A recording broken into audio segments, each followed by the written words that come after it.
ভাঁজে মেঘ বেঁধে রাখিস পায়ের ডোকে আটকে রাখিস মহাকাশ।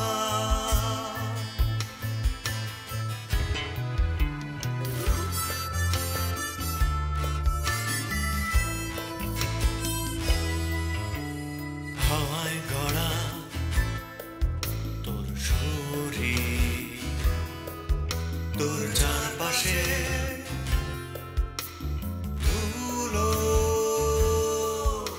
দেয়াল,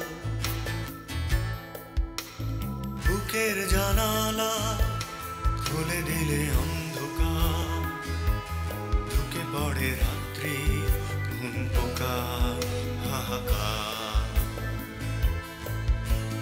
পাথর চোখ তবু স্বপ্নে মাখামাখি তোর করতাম, আমি স্বপ্ন প্রেতাত্মা তোর খুব কাছে একলা একা।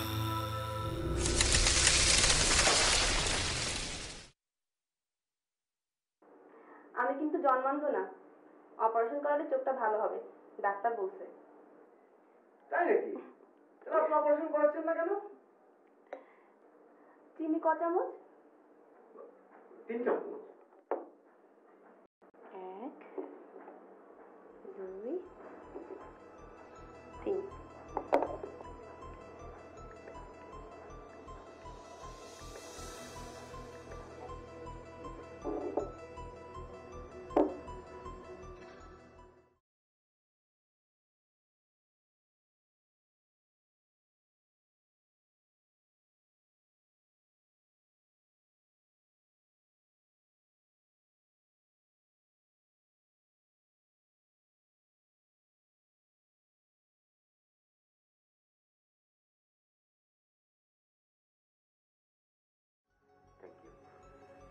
তো আপনি অপারেশনটা করাচ্ছেন না কেন? ঠিক আছে। কি ঠিক আছে? চিনি। ও একদম ঠিক আছে, পারফেক্টলি অল রাইট। খুব ভালো, খুব ভালো। কি যেন বলতেছিলেন? না, বলছিলাম যে ডাক্তার যেহেতু বলেছে যে অপারেশন করলে চোখটা ঠিক হয়ে যাবে, তাহলে করাচ্ছেন না কেন অপারেশনটা? অত টাকা কোথায় পাবো? কত টাকা?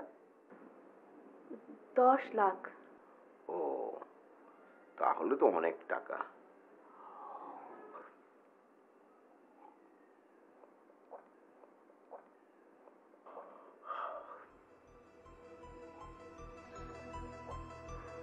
আমার তো কোনো আয় রোজগার নাই, স্বামীর সাথে ডিভোর্স হয়ে গেছে।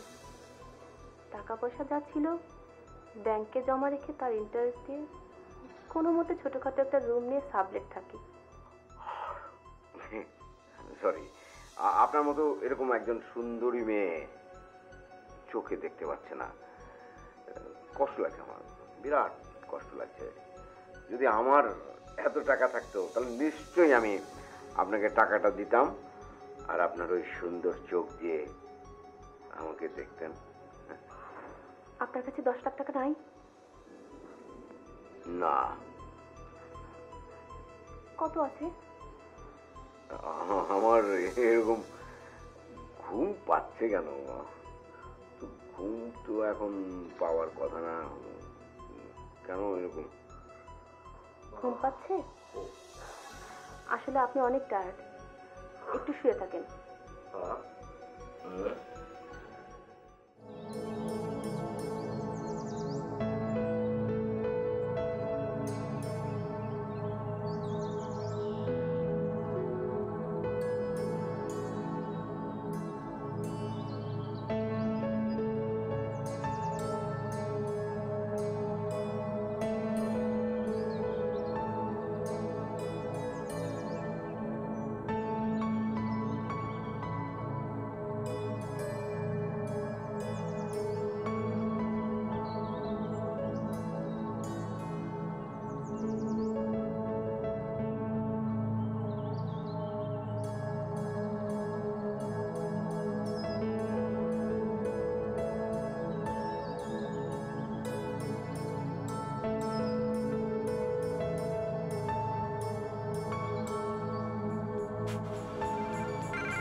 ওই মেয়ে, তুমি আবার আসছো? এখানে দাঁড়িয়ে আছো কেন? আপনি এখানে কি করেন? আমি কি করি মানে? আমার বাসায় আমি আসছি, তুমি এখানে খাম্বার মতো দাঁড়িয়ে আছো কেন? আমি সাজ্জাদের কাছে এসেছি। ভালো কথা, সাজ্জাদের কাছে আসছো, সাজ্জাদের ফোন দাও, তার অফিসে গিয়ে দেখা করো। ফোন তো আমি দিচ্ছি, সাজ্জাদ তো ফোন ধরছে না। ও সাজ্জাদ তো ফোন ধরবে না, ও এখন তোমার ছোট বোনের সাথে প্রেম করতেছে। তুমি সাজ্জাদকে কি অনেক ভালোবাসো? সেটা আমি আপনাকে কেন বলবো? আমার বলবো না? ঠিক আছে, বললো না। এখানে খাম্বার মতো দাঁড়িয়ে আছো কতক্ষণ? 2 ঘন্টা। এরকম বিয়ে হয় কেন তুমি? সারা জীবন শুনে আসছি একটা ছেলে একটা মেয়ের জন্য দাঁড়ায় থাকে, আজকে দেখছি উল্টা কেস। লজ্জা শরমের মাথাকে একটা মেয়ে দাঁড়ায় আছে। তুমি যাও তো, তোমার বাসায় যাও, বাসায় গিয়ে সাজ্জাদের মাথা থেকে শিপ ডিলেট করে দাও। করতে পারলে তো ভালোই হতো। ডিলিট করতে পারবা না? না। তাহলে থাকো বেহায়ের মতো দাঁড়ায়। আমি গেলাম, রুমে যাই।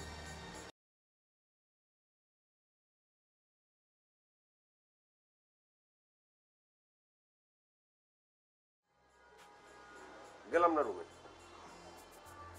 এই নাও, তুমি রুমে যাও। এভাবে দাঁড়ায় আছো কেন? তুমি এভাবে দাঁড়ায় থাকলে তো গাছ হয়ে যাবা, লতা পাতা উঠবে তোমার শরীরের মধ্যে, ফুল ফল গজাবে। আমি আপনাদের রুমে গিয়ে বসবো? না, রুমে যাবা না, চাবি দিছি তোমার কান চুলকানোর জন্য। এখানে বেহার মতো দাঁড়ায় না থেকে ঘরে গিয়ে কান চুলকাও। কই যান? তুমি আমার রুমে যাইতেছো, আমাকে তো অন্য কোথাও যাইতে হবে নাকি? আমি তো আর বেহার মতো তোমার সাথে এক রুমে ঢুকতে পারি না। তোমার লজ্জা শরম না থাকতে পারে, আমার তো আছে। আপনি আসলে অনেক বাজে বাজে কথা বলেন, কিন্তু আপনি মানুষটা অনেক ভালো। হ্যাঁ, আমি সেটা জানি। তোমার সার্টিফিকেট না হলেও আমার চলবে। আমি কবি, কবিরা মনের দিক থেকে খুব ভালো হয়, সবসময় খুব মন থাকে পরিষ্কার। আপনাকে থ্যাঙ্কস। এই মেয়ে, আমার থ্যাঙ্কস দিতে হবে না। দেখো, তোমার এখানে দাঁড়ায় থাকতে দেখে আমার খুব খারাপ লাগছে। খুব বিষণ্ণ একটা পেন্টিং মনে হইতেছিল তোমার। বিষণ্ণ জিনিস আমার ভালো লাগে না, আনন্দ ভালো লাগে। আমি নিজে আনন্দ থাকি, অন্যের আনন্দ থাকুক, এটা আমি চাই। গেলাম।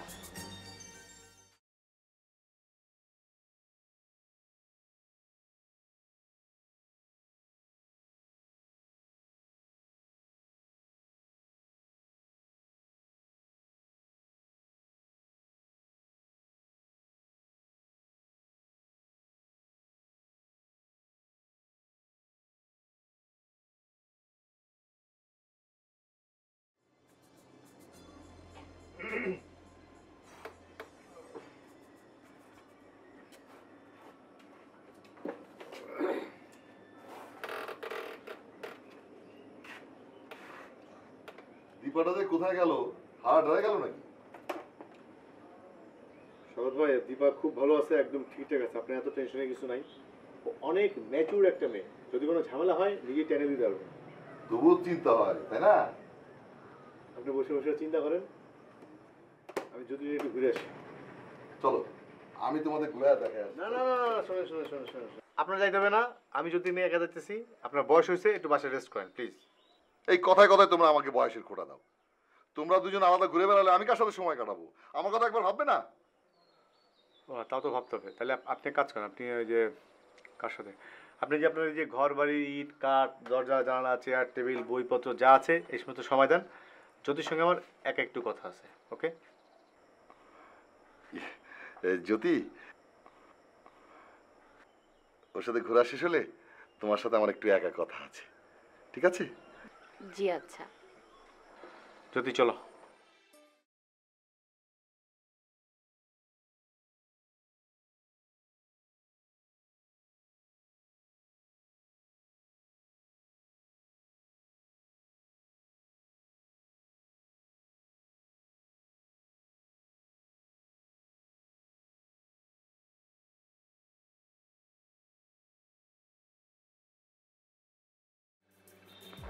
আহারে বেচারা, ওনার নিয়ে আসলেই পারতেন। না, শওকত ভাইকে নিয়ে আসা একটা টেকনিক্যাল ঝামেলা আছে। আমি আসলে তোমাকে ফেস করবো কারোর সামনে না, একা। আজকে কি বৃষ্টি হইব? এইবারের বর্ষা না ঠিকঠাক বৃষ্টি হইতেছে না, তাই না? জ্যোতি, প্রসঙ্গ তুমি যতই বদলাও আমি ঘুরে ফিরে আবার এই প্রসঙ্গে আসবো। আচ্ছা, আপনার বর্ষা নিয়ে কোনো কবিতা নাই?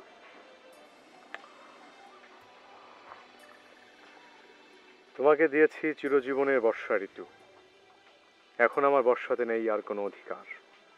আপনি আমারে কখন বর্ষা দিলেন, পাই নাই তো। তোমার চুলের ভাঁজে অথবা তোমার কাপা কাপা হৃদয়ের খুব কাছাকাছি খোঁজো, পেয়ে যাবো।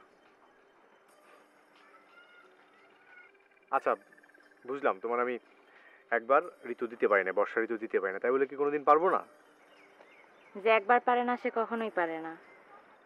মানলাম একবার পারলাম না, তাই বলে তুমি আমাকে এভাবে মানে ছুঁড়ে ফেলা দিবা? আরে ভালো কথা, আমার এই ভালোবাসা যাবে না, কিন্তু বন্ধুত্ব থাকতে পারে আগের মতো। আগের মতো সে বন্ধুত্ব মাঝখানে যা গেছে সব কিছু ভুলে গিয়ে আগের মতো একদম ঝকঝকে একটা বন্ধুত্ব থাকতে পারে না? আপনার সাথে আমার বন্ধুত্ব অসম্ভব, কখনো হবে না। কেন? বন্ধুত্বের মধ্যে একবার ভালোবাসা খোঁচা দিলে সেটা টিকে না, পিছনে দরজা দিয়ে দৌড় মাইলে পালায়। সম্ভব না, কখনো হয় না। এইটা কোনো কথা না জ্যোতি। এইটাই আসল কথা। ধরেন আপনি আমার অনেক ভালোবাসেন, আর আমিও আপনার অনেক ভালোবাসি, তারপর আমাদের সম্পর্কটা টিকলো না। এরপর যখন আপনার সাথে আমার দেখা হবে, আমার মনের মধ্যে কিন্তু অনেক অভিমান, ভালোবাসা এইসব কাজ করবে, আর এগুলা ভুলে থাকা অনেক কঠিন। আপনি এখন যতই মুখে বলতেছেন যে আপনি আগের মতন আমার সাথে আবার বন্ধু হইতে চান, কিন্তু আপনার মনের মধ্যে আসলে অনেক অভিমান আছে। বন্ধু সাইজা আপনি আমার মনের ভিতরে ভালোবাসাটারে আবার জাগাইতে চান, ঠিক না? তাহলে আমরা আর আগের মতো বন্ধু হতে পারবো না? পারবো, অবশ্যই পারবো, কিন্তু সেটা আরো 5-6 বছর পর, যখন আমার উপরে আপনার কোনো অভিমান থাকবে না, ভালোবাসা থাকবে না, আবার আপনার উপরে আমার কোনো অভিমান থাকবে না, ভালোবাসা থাকবে না। আমাদের দুইজনের জীবনই তখন একদম আলাদা আলাদা অন্যরকম হয়ে যাবে, তখন পারবো। তখন ভালোবাসার চাপে বন্ধুত্বটা আর মারা যাবে না। একদলা ভালোবাসা, এক মুঠো অভিমান, এরপর আজ আমি চিৎকার করে বলতে চাই, আমায় ভালোবাসতে না দিলে পৃথিবী আর বাঁচবে না। হাতের মুঠোয় ধরা আপেলের মতো কাঁচা খেয়ে ফেলবো গোটা পৃথিবী। দেখলেন, কথায় কথায় সেই ভালোবাসার কথাই কিন্তু আবার চলে আসলো, নিস্তার নাই।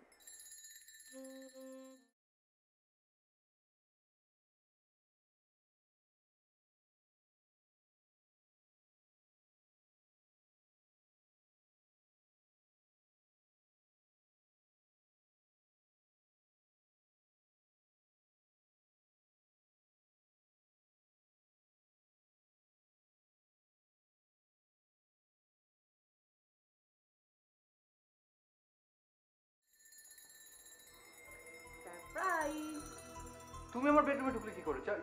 চাবি পেলে কোথায়? বাবু বাবু? বাবু তোমাকে চাবি দেবে কেন? কিছু কিছু মানুষ আছে যারা তোমার মতো অভদ্র না, অন্যদেরকে হেল্প করে। তুমি কি ওইখানে কি কেন আসছো? কি চাও? তুমি তো রাগ করে কথা বলছো কেন সাজ্জাদ? বসো, বসো তো বসো, আগে আরাম করে বসো, নিজের বাসা মনে করে আরাম করে বসো।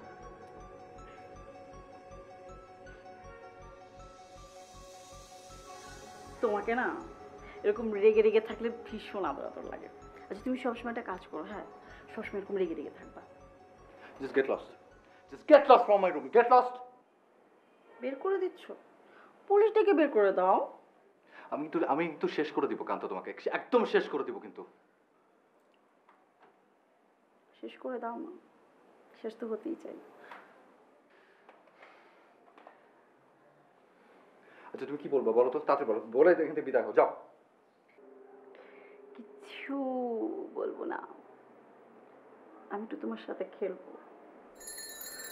আমাদের বিএনপি খেলা। মানে কি? ধরো তুমি সরকারি দল, তুমি বিপাশাকে নিয়ে রাস্তায় বের হবে, ঘোরাঘুরি করবে। আমি কিন্তু বিরোধী দল, আমি হরতাল ডাকবো, অবরোধ করব, এবং তার ফলে তুমি বিপাশাকে নিয়ে রাস্তায় বের হতে পারবে না। তুমি কি আমাকে থ্রেট করছো? না, একদমই না। আমি শুধু তোমার সাথে একটু সমঝোতায় আসতে চাচ্ছি। তুমি বিপাশাকে নিয়ে ঘুরতে পারো, বের হতে পারো, সব কিছুই করতে পারো। তার বিনিময়ে আমার সাথেও তুমি সেগুলো সেগুলো করবে। রাজি? ধরো আজকে তুমি বিপাশার সাথে বেরিয়েছিলে, কাল তুমি আমাকে সময় দিবে। আর তুমি যদি কালকে আমাকে সময় না দাও তাহলে আমি মাকে বলে বিপাশার ঘর থেকে বের হওয়া বন্ধ করে দেব। আইডিয়াটা দারুণ না? তুমি কি জানো যে তুমি একটা সিক? জানি, জানবো না কেন। শোনো, আরো ব্যাপার আছে।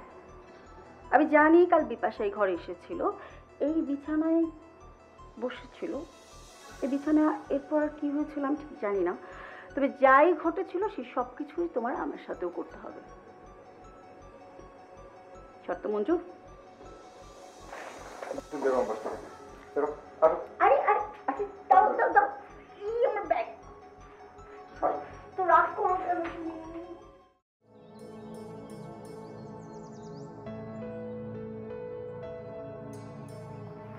ধরো একটা ঘর, বিশাল একটা ঘর, আমাদের দুজনের প্রয়োজনের চেয়েও অনেক বড় একটা ঘর।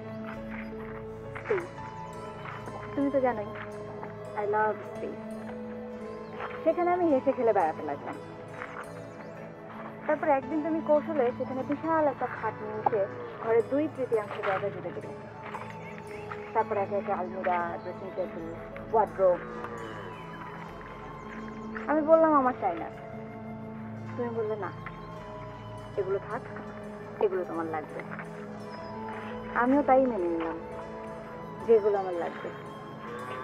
তারপর ঘরের মধ্যে একে একে আরো অনেক কিছু ঢুকতে আরম্ভ করলো। আমার স্পেসও একটু একটু করে কমতে লাগলো।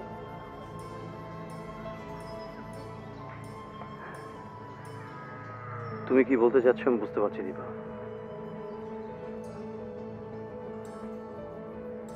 সুমন, স্পেস আমার খুব পছন্দ। খুব বেশি না, অল্প একটু, সামান্য একটু স্পেস হলেই কিন্তু আমার চলে। কিন্তু তুমি আমাকে সেটাও দাও না। I am sorry Dipa. তুমি এখন সরি বলছো? দুদিন তুমি আমাকে স্পেস দিবে, আমাকে সময় দিবে, তারপর 3 দিনের দিন তুমি সব ভুলে যাবে। ভুলে যদি যাই 4র্থ দিন আবার ঝগড়া হবে, 5ম দিন বাসা থেকে পালিয়ে যাব, 6ষ্ঠ দিন তুমি আমায় নিয়ে আসবে। আমি জানি তো। তাই না?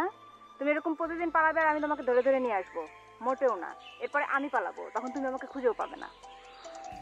তোমার গায়ের গন্ধ আমি চিনি, আমার নাক শিকারি কুকুরের মতো। দেখা যাবে। শোনো, চলো যাই, ওরা আমাদের জন্য অপেক্ষা করছে। চলো চলো। আচ্ছা শোনো, চলো ওদেরকে না বলে আমি তুমি পালিয়ে যাই। পালিয়ে যাই মানে? হ্যাঁ, ঢাকা চলে যাই। শিওর?